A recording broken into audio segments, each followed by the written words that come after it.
অনুভৱত ৰাস্তা। কোনোবা বাইক আৰোহীৰ তেজৰ চেকুৰাই তাৰ মুখমণ্ডল কলা কৰি পেলাইছিল।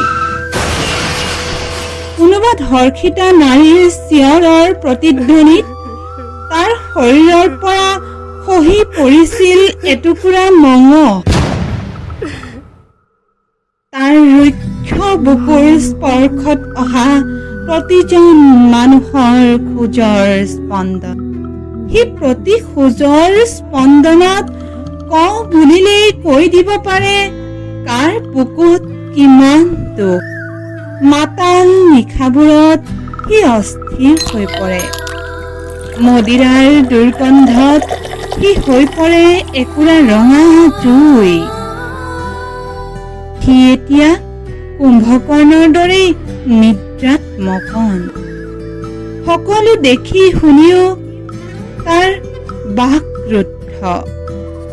হয়তো তেতিয়াই খৰ্ব হৈছিল তাৰ বাক স্বাধীনতাৰ, যেতিয়া মানুহবোৰে অমানুহৰ দৰে কথা কৈছিল।